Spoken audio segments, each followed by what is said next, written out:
이런 임금 인상은 이게 인플레이션과 직결되어 있어요. 달러 인덱스를 그렇게 맹신하면 안 됩니다. 하지만 인플레이션보다 더 무서운 거는 기대 인플레이션이거든요. 인플레이션이 올 적을 대비해서 분산 투자를 하려는 거거든요. 지금 이제 계속 그 유동성이 많고 그래서 유동성을 흡수하기 위한 연준의 노력과 관련한 이야기를 나눴는데요. 그럼에도 불구하고 앞으로도 계속 그 미국 정부는 국채를 발행하지 않습니까? 여러 가지 인프라 사업도 해야 되고. 네, 맞습니다. 그렇다면 돈은 더 풀리는 건데 유동성은 계속 시장에 공급이 되는 거잖아요. 맞습니다. 이 부분을 좀 한번 설명해 주시죠. 지금은 사실은 눈여겨봐야 될 게 연준보다도 사실은 재무부입니다. 왜 그러냐면 지난해에도 연준이 양적 완화로 푼 돈보다는 미국 재무부의 재정부양책으로 푼 돈이 한 4배 이상 많았어요. 네. 근데 저게 사실은 올해도 마찬가지입니다. 연준이 양적 완화로 푼 돈보다는 미국의 재정부양책으로 푸는 돈이 훨씬 많을 거예요. 올해 같은 경우 미국의 국채 발행 계획을 보면 순공급 규모가 2조 3천억 달러 정도에 달할 텐데 그 내용을 들여다보면은 T노트, 즉 1년에서 10년짜리 국채, 그 다음에 T본드, 10년 이상 장기 국채가 약 2조 8천억 달러 순공급되고 이 순공급된다는 거는 사실은 롤오버 금액 하는 채권까지 포함하면은 그 입찰에 나오는 국채 금액은 훨씬 더 많습니다. 네. 근데 롤오버 하는 거를 제외한 순 증가를 얘기하는 거죠. 반면에 1년 미만 단기 국채는 요번에 5천억 달러를 미국 정부가 회수합니다. 지난해 너무 많이 풀렸다고 해가지고. 그래서 이 단기 국채 비중이 올해는 20% 내외로 낮아질 전망이에요. 그러다 보니까 시중에서는 그러지 않아도 단기 국채가 인기가 있었는데 미국 재무부가 저거를 회수해 가니까는 지금 이제 단기 국채 이제 풍기 현상이 일어나서 저번 시간에 말씀드렸던 그 영래포 시장이 그렇게 이제 급증하게 되는 거죠. 네. 그리고 미 재무부는 이렇게 국채 발행 이외에도 지금 현금을 갖고 있는 게 한 1조 달러가 있습니다. 그러니까 2조 3천억 달러 이외에 1조 달러를 더 풀 수 있는 여력이 있는 거죠. 게다가 이거 위에 바이든 정부가 대규모 인프라 투자를 하겠다고 지금 공약한 상태고 그 다음에 환경 투자에도 대규모 자금을 쏟겠다고 하는 상황이 되나서 지금은 정부 쪽에서 유동성을 늘리는 이런 계획이 연준보다는 이게 훨씬 많아요. 그래서 사실은 재무부 쪽에 이 동향도 연준 이상으로 저희들이 이제 눈여겨봐야 될 부분인데 이게 왜 중요하냐면 지난해에 그 재정 집행 내역을 보면은 개인한테 직접 쏴준 금액이 전체 재정액의 거의 절반에 달했어요. 아, 엄청나네요. 예. 근데 이게 인플레이션하고 왜 중요한 관계를 갖고 있냐 하면 즉 연준은 이게 월스트리트 즉 기존 금융권을 통해서 유동성을 배포하는 거기 때문에 이거는 사실은 있는 사람들이 담보력이 있는 사람들이 가져가서 쓰고 일반 서민들은 사실은 접근이 잘 안 됩니다. 그런데 재정부양책은 틀려요. 이거는 소비자와 기업이 있는 메인스트리트에 직접 돈을 쏴주는 거기 때문에 이거는 인플레이션과 사실은 직결돼 있어요. 즉 연준의 통화 정책은 있는 사람들한테 가기 때문에 이 사람들이 주식이나 부동산 투자해서 자산 가격을 올리는데 이게 소비자 물가에는 직접적인 관여를 사실은 잘 안 하거든. 네. 즉 서민들한테는 크게 도움이 안 돼요. 그런데 재정부양책은 메인스트리트에다 직접 쏴주는 거기 때문에 이거는 즉 소비자와 기업한테 돈이 직접 들어가기 때문에 이거는 그대로 이 사회로 환류되기 때문에 인플레이션과 직결되어 있습니다.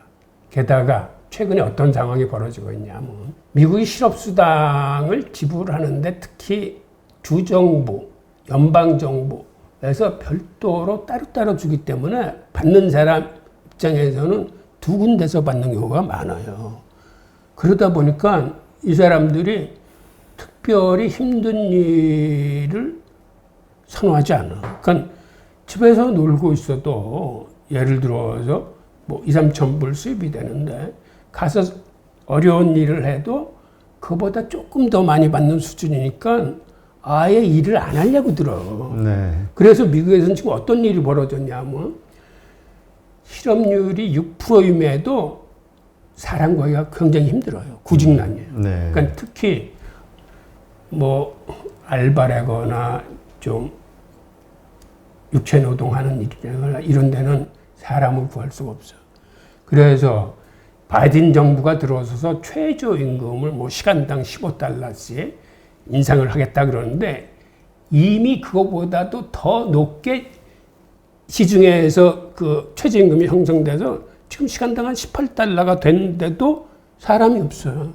즉 이 얘기는 무슨 얘기냐면 이제는 우리 문정권이 들었을 때 소득주도 성장이라고 해서 임금을 올려가지고 그것이 소비를 주도하게 만들겠다고 그랬는데 지금 미국의 현상이 바로 그겁니다. 네. 이제는 그 최저임금 노동자가 임금을 많이 받기 때문에 이런 임금 인상은 이게 인플레이션과 직결돼 있어요. 이 사람들은 버는 돈을 다 써요. 예를 들어서 상위 1%한테 아무리 많은 돈이 들어가도 그 돈은 축적이 되지 사회로 환류되기 힘들거든요. 그런데 일반 서민이나 저소득층한테 들어가는 돈은 그대로 시장에 환류되기 때문에 이거야말로 인플레이션과 직결되는데 지금 상황이 이렇다 보니까 그리고 재정비용책으로 지급되는 돈이 연준의 통화정책으로 나오는 돈보다도 훨씬 규모가 크기 때문에 연준이 이거를 쉽게 봐서는 안 돼요. 이게 그 인플레이션의 가장 중요한 그 요소가 될 것 같습니다. 네. 그 다음에 최근 들어와서 백신 보급률이 높아지면서 세계 각국이 가파른 경기 회복을 예상하고 있습니다. IMF 같은 경우도 올해 세계 경제 전망을 6% 성장을 전망하고 있고 그 가운데 미국이 6.4%, 우리나라 같은 경우는 3.6%, 중국은 8.4% 정도를 전망하고 있는데 일각에서는 미국이 올해 7% 이상의 성장을 할 거라고 예상들을 하고 있어요. 그러다 보니까 미국 같은 경우 경기 회복 기대감이 지금 크거든요. 그런데 경기 회복이라는 건 필연적으로 이게 인플레이션을 동반하는 거예요. 그래서 각국이 특히 각국의 중앙은행이 지금 언제 테이퍼링을 시작할지 그리고 언제 금리 인상을 해야 될지를 놓고 내부적으로 이제 심각하게 검토에 들어간 거거든요. 아마 우리나라 같은 경우는 지금 부동산 가격도 급등하고 있어가지고 올해 내에 금리 인상을 할 가능성이 크다라고 이제 전문가들이 예측하고 있거든요. 이건 이제 나라마다 틀리지만은 이 금년 내에 테이퍼링을 시작하고 금리 인상을 검토하는 중앙은행들이 이제 많이 늘어날 겁니다. 그러니까 이것도 인플레이션하고 아주 직결된 문제고 그럼에도 불구하고 재밌는 현상 중에 하나가 미국의 시중금리가 지금 안정세를 지속하고 있어요. 그런데 이게 앞으로도 가능한지 이걸 한번 살펴보죠. 지금 시중금리의 대표가 10년물 국채 수익률인데 3월 달에 연 1.744% 고점을 찍은 후에 지금 현재 1.4%대까지 저게 지금 안정돼 있거든요. 네. 그래서 아니 이런 상황에서 오히려 시중금리가 올라가야 될 텐데 오히려 이렇게 안정적으로 하락하고 있다는 거를 저게 어떻게 저럴 수 있지? 라고 이제 속내를 들여다보면 몇 가지 요인이 있는데 그간은 외국 중앙은행들이 재코가 적자했기 때문에 전혀 미국채를 매입하지 않았습니다. 작년 같은 경우에는. 근데 올해 들어와서 이제 미국채가 안전자산이라고 생각해서 이 매입하는 나라들이 슬금슬금 늘어나기 시작했어요. 지금. 그 다음에 또 하나는 연준이 개입을 하는 것 같아요.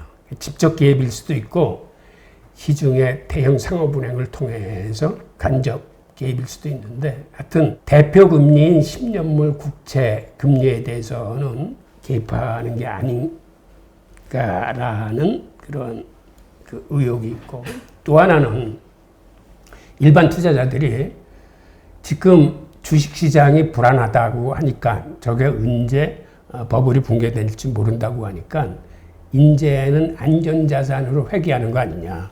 그래서 국채를 매입함으로써 수요가 늘어나서 즉 국채 가격이 올라가면서 금리가 떨어지는 게 아니냐라는 이렇게 몇 가지 복합적인 요인을 지금 보고 있습니다. 네. 그런데 아까도 말씀드렸지만 인플레이션보다 더 무서운 거는 기대 인플레이션이거든요. 지금 이 그래프에서 보는 게 저게 10년물 물가연동 국채 수익률하고 하나는 저 소비자 물가 지수예요. 네. 저기 그림에서 보면 알지만 기대 인플레이션하고 소비자 물가 지수는 저게 동행성이 있습니다. 즉 소비자 물가가 저렇게 치솟으면 기대 인플레이션이 1% 정도의 차이로 같이 쫓아가요. 지금 5월달 소비자 물가 지수가 5%로 발표됐는데 지금 기대 인플레이션이 지금 4% 정도 올라와 있어요. 그러니까는 앞으로 소비자 물가 지수가 만약 더 치솟는다면 기대 인플레이션은 그것과 비례해서 더 치솟을 뿐이 없습니다. 그런데 재밌는 거는 연준이 이 물가 연동 국채를 집중 매입하고 있어요. 그래서 지금 물가 연동 국채의 20% 이상을 연준이 보유를 하고 있어요. 네. 그러니까 이거를 두 가지 정도로 그 의미를 해석할 수 있는데 하나는 예전에는 코로나19가 들이닥쳤을 적에 디플레이션이 우려됐기 때문에 오히려 물가 연동 국채를 삼으로써 이거를 인플레이션 쪽으로 이제 유도하는 효과가 있다라고 봤는데 네. 최근에도 물가 연동 국채를 계속 사는 거는 이제는 그런 의미가 아니라 앞으로 물가 연동 국채가 급등하게 되면은 저거를 제어하기 위해서 그때 이제 시장에 쏟아내서 저거를 누르려는 그러한 의도로 보이거든요. 그런데 이러한 거는 사실은 그렇게 바람직한 현상은 아니에요. 왜 그러냐면 영래포 시장이나 초과 지준 금리 인상이나 혹은 이런 식으로 물가 연동 국채를 집중 매입해서 나중에 기대 인플레이션이 치솟으면은 그때 인위적으로 그거를 내리겠다 하는 거는 사실은 이건 테크니컬한 어떠한 기교에 속하는 건데 근본적인 시중의 유동성을 테이퍼링이나 금리 인상으로 이렇게 걷어들여서 이 상황을 어떤 면에서는 선제적으로 대응을 해야 되는 거지. 이렇게 올라가는 걸 요놈 올라가니까 요거 두들기고 요놈 올라가니까 이렇게 두들기고 하는 식으로는 다른 데에서 문제가 생겼을 적에는 걷잡을 수 없을지도 몰라요. 그래서 저러한 테크닉은 조금은 위험한 발상을 갖고 있는 게 아니냐라는 생각이 들고. 근데 지금 말씀하신 저 기대 인플레이션, 그 물가 연동체, 예. 팁스라고 하잖아요. 근데 이제 그거를 저도 이제 다른 어떤 전문가하고 한번 분석을 해본 적이 있었는데, 지금 우리 미 국채 10년물 그 수익률을 그 가운데 한 30%를 차지하는 게 이 기대 인플레이션 수치라고 하더라고요. 예. 근데 이 기대 인플레이션 수치를 끌어올리는 방식으로 연준이 그 물가 연동체를 매입을 한 것이 이제 그걸 끌어올리기 위한, 그러니까 즉 연준은 지금 인플레이션을 원하고 있고 그래서 그거를 끌어올리기 위한 하나의 수단으로 연동체를 사면서 10년물 국채를 좀 끌어올린 것이다. 예전엔 그랬죠. 예, 이렇게 봤는데 예. 근데 이제 교수님은 그거보다는 나중에 생기는 어떤 인플레이션 현상을 억누르는 하나의 수단으로서 미리 그거를 확보하고 있는 것이다. 이렇게 보시는 건가요? 그렇죠. 그러니까 예전에 살 적에는 그게 맞았어요. 예. 디플레이션을 방지하기 위해서. 초기에 이거 매입을 했을 때 작년에 약간의 인플레이션을 유도하기 위해서 산 게 맞는데 그 외에도 저게 지금 24%인가 이렇게 계속 늘어나고 있거든요. 네. 그래서 지금 매집하는 거는 인플레이션 상황에서 저걸 연준이 매집할 이유가 없는 거거든요. 그렇죠. 지금은 제가 보기에는 이제 저게 치솟으면은 물량을 털어내면서 그거를 누르기 위해서 하는 거 아니냐 해서 그런 두 가지 연준으로서는 그런 의도로 시작했지만 지금 가지고 있는 거는 그런 데 쓰이지 않을까라고 생각하는 거죠. 그렇다면 이제 지금 말씀드렸던 것이 10년물 국채 금리를 구성하는 그 요소 몇 가지 중에 하나인 이 기대 인플레이션, 이게 한 30% 비중을 차지한다니까, 이게 만약에 그 물가 연동체를 매도를 하기 시작하면 이 30%의 비중이 확 줄어드니까 그렇죠. 10년물 국채 금리를 인위적으로 낮출 수 있는 수단이 되는 것이다. 시중에서 기대 인플레이션이 폭발적으로 커지면은 그거를 막아내겠다는 거죠. 그렇군요. 그다음에 최근 현상 중에 하나가 기관 투자자들하고 헤지 펀드들이 지금 인플레이션에 올인하는 그런 경우들이 눈에 띄고 있어요. 네. 우선 레이 달리오가 운영하는 그 세계 최대의 헤지 펀드인 브리지워터를 보면은 레이 달리오는 사실은 2008년도 글로벌 금융위기를 예측해서 유명해진 사람인데, 레이 달리오가 지금 얘기하는 거는 인플레이션이 올 적에를 대비해서 분산 투자를 하려는 거거든요. 그 분산 투자가 물가연동 국채, 원자재, 금, 비트코인 같은데 두루두루 이렇게 분산해 둬라 하는 거고, 최근에는 투더 인베스트먼트의 폴 투더 존슨이라는 사람, 이 사람은 1987년 그 검은 수요일을 예측했던 사람인데, 최근에 5% 인플레이션이 발표됐는데 이를 대단치 않게 여기는 연준은 지금 큰 실수하는 것 같다라는 얘기를 하면서, 이 사람이 무슨 얘기를 했냐면, 지금 세계 기관 투자 자금이 88조 정도 되는데 지금 원자재 시장이 가격이 급등하고 있다고 하지만 그 자금 중에서 원자재에 투자한 게 0.75%뿐이 안 된답니다. 2011년 경우만 해도 그게 전체 자금의 비중이 1.2% 정도가 투자됐었는데, 그래서 지금같이 인플레이션이 가시화되면은 최소 1.2% 정도만 투자를 한다 하더라도 원자재 전쟁이 시작될 거라고 이 사람이 예측을 하고 있어요.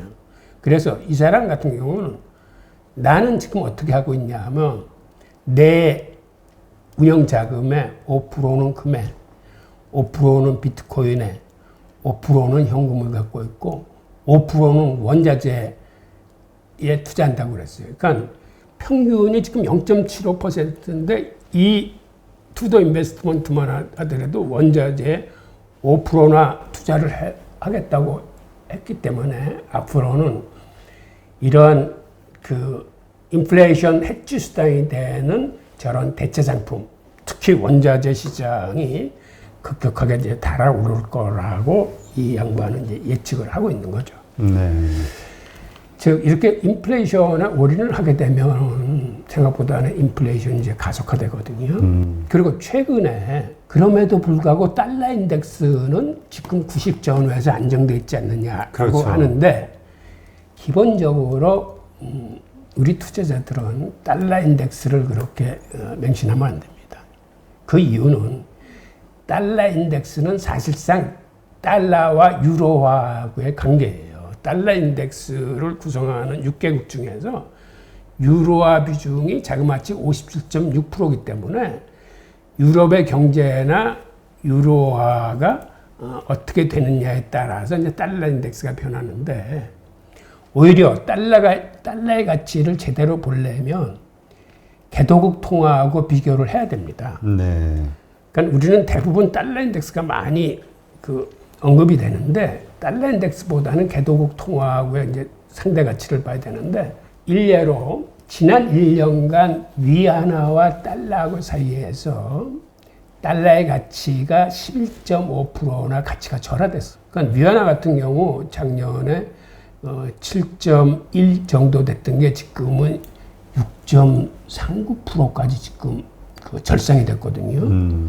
그러니까 이런 걸로 보면 사실은 미국이 가장 무역 규모가 큰 나라가 중국인데 중국에 대해서 미국 달러 가치는 1년 사이에 자그마치 11.5%나 절하됐다는 것은 사실은 달러의 가치가 많이 지금 절하되고 있는 상황이거든요. 그러니까 우리가 달러 인덱스를 보면서 달러의 가치를 생각하기 쉬운데 그보다는 개도국 통화하고 비교하는 게 옳은 방법인 것 같고 그 다음에 미국의 무역 적자가 최근 들어와서 엄청나게 적자폭이 증가하고 있습니다. 이 그래프에서도 보시듯이 이거 지난 5년간 추이인데 최근에 급격하게 미국의 무역 적자가 커지는 거를 알 수 있어요. 즉 달러 가치를 위안화에 비해서 지금 11.5%나 가치 절하를 했음에도 저렇게 무역 적자가 심각하게 늘어나고 있는 거는 그만큼 달러의 가치는 앞으로도 위안화 대비 더 떨어질 가능성이 높다는 걸 의미하는 거고. 자, 그렇다면은 연준이 얘기하는 인플레이션을 스스로 제어할 수 있고 조절할 수 있는지 여부를 이제 다시 한번 들여다 봐야 되는데 이 인플레이션 제어를 위한 테이퍼링은 이게 빨라도 위험하고 늦어도 위험하고 적정 시기를 찾아야 되는데 과연 연준이 제대로 적정 시기에 대응할 수 있겠느냐가 이제 관건이고 도이치뱅크 같은 데서는 지금 어떤 얘기를 하고 있냐면 전 세계가 인플레이션 시한폭탄을 지금 깔고 앉고 있다. 각국 중앙은행이 대응이 늦어져 세계 경제와 금융시장에 상당한 후폭풍이 몰아칠 것이라고 지금 경고를 하고 있어요. 그러니까는 생각보다는 빨리 대응하라는 거죠. 도이치뱅크의 분석에 의하면. 그러니까 도이치뱅크가 전문가 602명한테 설문조사를 했다고 그래요. 그랬더니 응답자의 40%가 중앙은행의 정책 오류가 지금 가장 위험하다.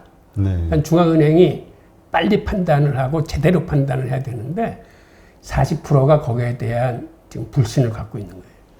그리고 뱅크 오브 아메리카 은행 같은 경우는 글로벌 펀드 매니저를 대상으로 여기서는 설문조사를 했는데 앞으로 테이퍼링이 시작하면 긴축 발작에 의한 시장 혼란이 우려된다는 응답이 과반수 이상이었습니다. 좀 이런 걸로 봐서 시장의 긴축 발작을 가능한 줄이면서 그다음에 늦지 않게 이런 인플레이션에 대응을 해야 되는데 이것을 연준이 제대로 할 수 있는지 그것이 이제 관심의 초점이죠. 그래서 이걸 다시 정리하자면 연준은 스스로 인플레이션을 제어할 수 있다라고 그리고 스스로의 어떠한 보관을 갖고 있다라고 얘기를 하는데 그런데 문제는 기대 인플레이션까지 완벽히 막아낼 수 있는지 하고 또 하나는 연준이 지금 인플레이션보다도 고용을 중시하는 자세로 일관하면서 고용이 즉 실업률 하락이 연준의 더 중요한 목표라고 얘기를 하는데 저거를 고집하다가 선제적 대응이 아닌 후행적 대응으로 시기를 조금 놓치는 게 아닌지. 기본적으로 예전 연준은 항상 선제적인 대응을 해왔습니다. 그러니까는 근원 인플레이션이 2% 근처에만 와도 미리 대응을 했거든요. 금리를 인상하거나. 근데 지금은 소비자 물가가 5%에 치닫는데도 지금은 괜찮아. 우리가 다 해결할 수 있어. 라는 자세이기 때문에 일반 투자자들이 좀 불안하고 그 다음에는 이게 선제적 대응이 아닌 후행적 대응은 사실은 사고가 터져요. 왜 그러냐면 사건이 터져서 금리를 빨리 인상을 해야 된다거나 이런데 닥치면 이제는 시장이 혼란스러워하면서 어디서 문제가 터져도 터집니다. 그래서 선제적 대응이 중요한데 지금 과연 연준이 선제적 대응을 하고 있느냐라는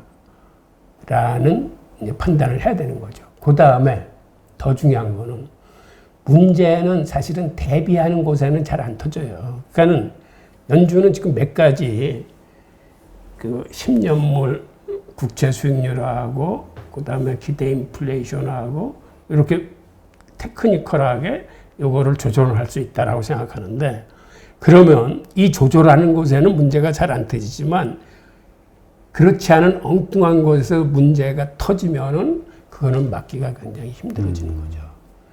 그래서 지금 오늘 제가 드린 말씀은 이런 여러 가지 요소가 있는데, 그러니까 연준의 인플레이션을 막기 위한 유동성 흡수의 장치와 더불어서 그들이 어떤 것들을 우려하고 대비하고 있는지, 또 반면에 예전하고는 틀려가지고 지금은 미국의 재정부양책으로 메인스트리트에서 쏴주고 하면서 인플레이션이 일어날 수 있는 요소가 많이 있는데, 그래서 이거를 종합적으로 판단하시는 거는 사실은 그 여러 번 투자자의 몫이에요.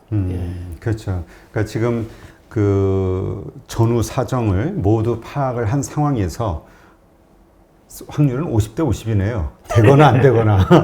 그러니까 내가 어떤 포지션을 취할 것이냐. 근데 이게 인플레이션이 저게 어떤 문제화된다는 것은 주식도 역시 휴지가 된다는, 그러니까 상당히 그 가치 하락이 있다는 얘기가 되는 거죠. 보통 이제 테이퍼링을 시작한다고 그러면 이제 긴축 발작이 일어나거든요. 그렇죠. 그때 어느 정도 크게 타격을 받을 건지, 이게 미리미리 계속 얘기를 해두고 거기를 관찰하고 있으면 이게 생각보다는 타격이 들어올 수도 있고, 예상치 않게 어느 날 급작스럽게 시작되면은 타격이 크게 올 수도 있어요. 그래서 이제 안전자산이 뭐 금이라든가 원자재 이런 쪽에 이제 투자들을 하는 거고요. 헤지펀드들이. 참 이게 어려운 문제이긴 한데, 교수님은 어떻게 개인적으로 생각하세요? 글쎄요, 저도 사실은 우리가 이걸 그 뭐죠? 이거는 이제 판단은 이제 각자 하시는 건데, 교수님은 어떤 뷰를 가지셨을까 저는 사실 궁금해서. 후자 쪽입니다. 그러니까는 어렵다. 연준이 이 인플레이션 요소들을 골고루 다 보면서 전체적으로 이거를 선제적 대응을 하는데 혹시 미흡할 수도 있다라는 생각이 드는 거죠. 네, 그렇죠. 저는 사실 그 이제까지 연준이 그 어떤 문제가 발생했을 때 그때 대응하겠다. 그것이 오히려 이제 주식시장을 안심시키는 말이라고 생각을 했는데, 이게 상당히 위험한 행동일 수도 있겠구나라는 생각이 이제 교수님 말씀 들으면서 좀 다시 떠오르네요. 이게 그 인플레이션은 선제적 대응이 돼야 되는데 후행적 대응이 됐을 때 과연 효과가 어떻게 나올 것이냐. 네. 그러나 저도 참 이것이 맞기도 하고 저것이 맞기도 하고 참 이게 어려운 문제네요. 근데 어쨌든 상황을 보면서 우리가 포지션을 정해야 될 때가 점점 다가오고 있다는 것은 분명하니까, 네, 하여튼 잘 준비를 하셔야 될 것 같다는 생각이 듭니다. 네, 오늘 이렇게 해서 거시적 현재 경제 흐름, 미국의 연준의 현재 그 인플레이션을 위한 어떤 행동들, 이런 것들에 대해서 한번 점검해 봤는데요. 문제를 점검해 보면 조금 불안한 생각은 더 드는데, 그럼에도 불구하고 또 연준이 그래도 이러한 우리를 시장의 심리를 알고 있으니 또 나름대로 어떤 또 대책을 가지고 있지 않을까라는 기대감도 생기고, 참 이건 알 수 없는 일입니다. 이건 미래의 일은 결국 그때 대화하지 않은 거니까.